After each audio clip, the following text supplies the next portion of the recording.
Wait, before we get into this video, I just want to let you know this is not necessarily to be instructional. This is me taking you through my process, and I am not to be held liable for any injuries, damages, or deaths occurring while attempting this fix. Well, that shouldn't really have to be said. Well, let's get into it. Do you have an 04 to 08 F150? Well, then if you found this video, I know exactly what you're here for. Let me guess, every time you accelerate from a stop, you get a little bump out of the transmission. It makes it feel a little bit weird. That's not your tranny though. That's your two-piece drive shaft. I'm trying to show it here, but it didn't come through the audio.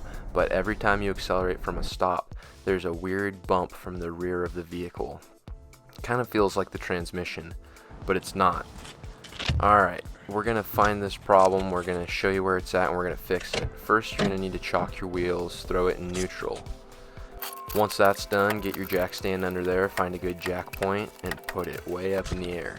Not too high, just high enough to get some jack stands under there so that your wheels aren't touching the ground anymore.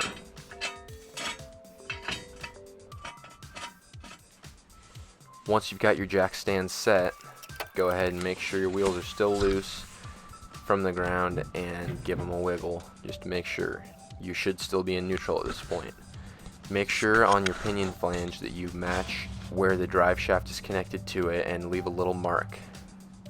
This in the future will keep you from putting it back in the wrong orientation.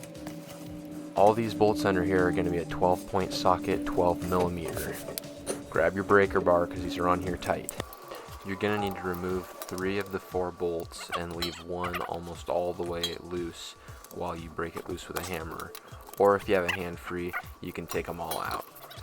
For a second there, you could see I was struggling quite a bit with getting them loose as they are Loctited on.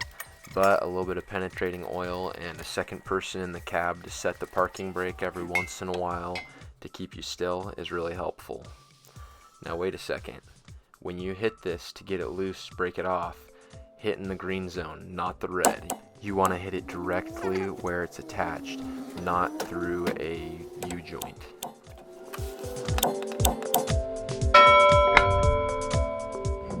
And yes, it did take me a while. I was being a little bit careful, but you really do have to wail on it quite a bit to get the thing to let loose. Alright, so now that we have it down, let's get a little bit better angle, get a little bit better view for y'all. And our next step is going to be removing one of these little clamps that holds the boot over our two-piece drive shaft in the area where they separate from each other. Once you have that clamp off, go ahead and pull the boot back a little bit so it gets a little bit looser, and then you can go ahead and pull it out. I want to give you guys a good angle, let you see none of this is any fabricated or anything. It is all one take that this is coming out, and you'll see why in just a moment.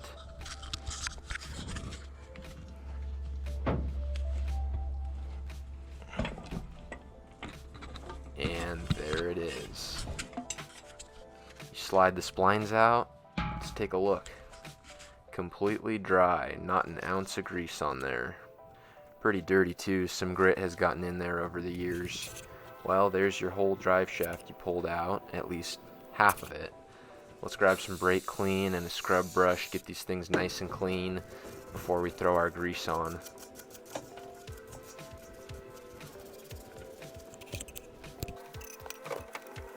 Make sure to clean underneath the truck as well. Now we have to grab our PTFE lubricant and make sure to liberally apply it to both the female and male parts of this spline connection to ensure good slippage so you don't get that jolt when the rear suspension loads and unloads under stopping and acceleration. Now in just a second you'll see I went a little bit heavy on it, but I don't want to have any problems in the future. I don't want to have to open this thing up again for quite a while. You can see we did use the blue PTFE Motocraft lubricant.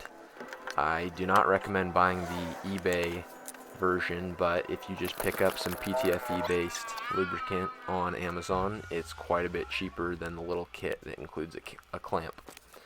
Now as far as the clamp, I tried to reuse it at first, but that didn't work out too well for me, so I just grabbed a regular old pipe clamp piece, threw it on there and tightened it down, and As you can see, it's operating as it should. Great. Now it's time to put all the bolts back on, still with that 12-point socket, 12 millimeter, and now we're using a torque wrench.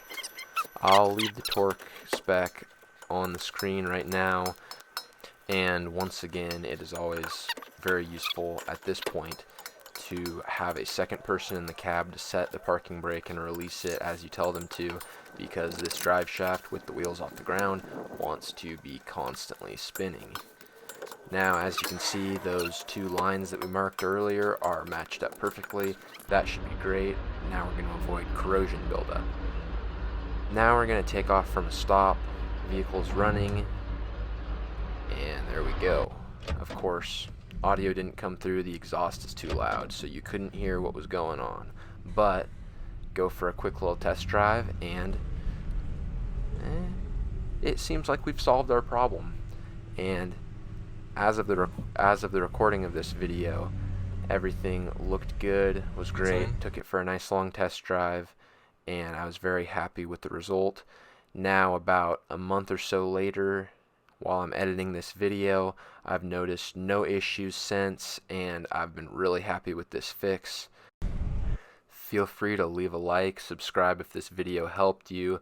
More things on this vehicle in the future, and please, if you have any questions, start a conversation down in the comments section. I'll be happy to try to answer your questions. And as always, thank you for watching. See you in the next one.